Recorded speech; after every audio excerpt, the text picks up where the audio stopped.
ಮೋದಕದಲ್ಲಿ 1008 ಮೋದಕ ಅಭಿಷೇಕ ಎಲ್ಲ ಮಾಡಿದ್ದೀವಿ. ಇವಾಗ ಅಲ್ಲಿ ಬೇರೆ ಆಡಳಿತ ನಡೀತಾ ಇದೆ. ಅದರಿಂದ ಇಲ್ಲಿ ಮಂಗಳವಾರ ಬಂದಿದೆ ಮಾಡೋಣ ಅಂತ ಉದ್ದೇಶ ಮಾಡಿ ಕೇಳಿದೆ ರವಿಯವ್ರನ್ನ, ರವಿಶಂಕರ್. ಆಯಿತು ಎಲ್ಲರಿಗೂ ಹೇಳ್ತೇನೆ ಎಂದು.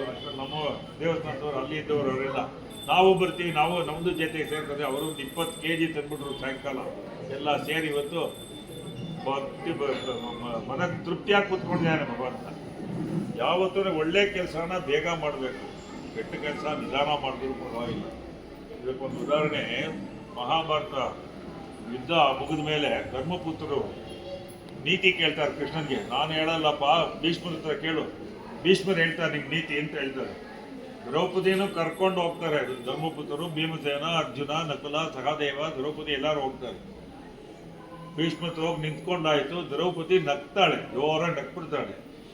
ಭೀಷ್ಮರು ಸ್ವಲ್ಪ ಹೊತ್ತು ಆದಮೇಲೆ, ಏನಮ್ಮ ಯಾಕೆ ಇತ್ತು ಜೋರ ನಗ್ತಾರೆ? ಅಲ್ಲ, ಸಭೆಯಲ್ಲಿ ನಾನು ಸೀರೆ ಎಳೆಯುವಾಗ ನೀತಿ ಹೇಳಲಿಲ್ಲ, ಇವಾಗ ನೀವು ನೀತಿ ಹೇಳಕ್ಕೆ ಬಂದಿದ್ದೀರಲ್ಲ ಅಂತ ಕೇಳಿದ ತಕ್ಷಣ ಸ್ವಲ್ಪ ಸುಧಾರಿಸ್ಕಮ್ಮ ಹೇಳ್ತೀನಿ.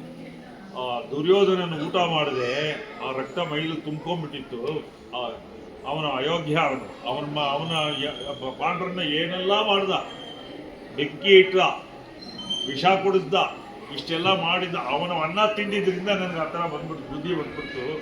ಅರ್ಜುನ ಏನು ಮಾಡ್ದ, ಬಾಣ ಹಾಕಿ ಆ ರಕ್ತ ಎಲ್ಲ ತೆಗೆದು ಒಳ್ಳೆ ರಕ್ತ ತರಿಸ್ಬಿಟ್ಟ. ಇವಾಗ ಒಳ್ಳೆ ಬುದ್ಧಿ ಬಂದ್ಬಿಟ್ಟಿದೆ. ಅದರಿಂದ ನೀತಿ ಹೇಳ್ತೀವಿ ನಮ್ಮ ಅಂತ ಹೇಳ್ತಾರೆ. ಆ ಥರ ಯಾವತ್ತೂ ಒಳ್ಳೇದನ್ನು ಬಯಸ್ಬೇಕು, ಕೆಟ್ಟದನ್ನು ಬಯಸಲೇಬಾರದು.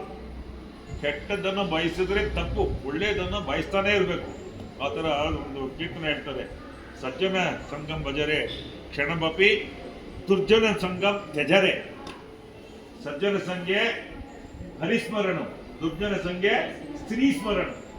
ಸಜ್ಜನ ಸಂಖ್ಯೆ ರಾಮಕಥಾ, ದುರ್ಜನ ಸಂಖ್ಯೆ ಕಾಮಕಥಾ. ಈ ಥರ ಒಂದು ಸಂಗೀತ ಮಾಡಿದ್ರೆ ಅಂದರೆ ಇಷ್ಟೊಂದು ವಿಷಯಗಳಿದೆ ಅದರಲ್ಲಿ. ಅದನ್ನೆಲ್ಲ ಅದರಿಂದ ನಾವು ಎಷ್ಟಕ್ಕೆಷ್ಟು ಒಳ್ಳೇದು ಬಯಸ್ತೀವೋ ಅಷ್ಟಕ್ಕೆ ಕೊಟ್ಟು ನಮ್ಮ ಜೊತೆ ಪರಮಾತ್ಮ ಇರ್ತಾನೆ, ತೃಪ್ತಿಯಾಗಿದ್ದಾನೆ. ನಿಮ್ಗೆ ಏನು ಬೇಕಾದ್ರೂ ಕೇಳಿ ತಕ್ಷಣ ಎಸ್ ನೋ ಗ್ರಾಂಟೆಡ್ ಅಂತ ಕೊಟ್ಬಿಡ್ತಾರೆ. ಮಹಾಮಂಗಳಾರತಿ ಆದಮೇಲೆ ಎಲ್ಲರಿಗೂ ಪ್ರಸಾದ ವಿನಿಯೋಗ ಇಟ್ಕೊಂಡಿದ್ದಾರೆ. ಮಾವಿನ ಅಭಿಷೇಕದ ಪ್ರಸಾದನೂ ಇರುತ್ತೆ, ಅದನ್ನು ತೆಗೆದುಕೊಂಡು ಹೋಗಬೇಕಾ ಪ್ರಾರ್ಥನೆ ಮಾಡ್ತಾ ಮಹಾಮಂಗಳಾರತಿ ತೀರ್ಥ ಪ್ರಸಾದ ವಿನಿಯೋಗ.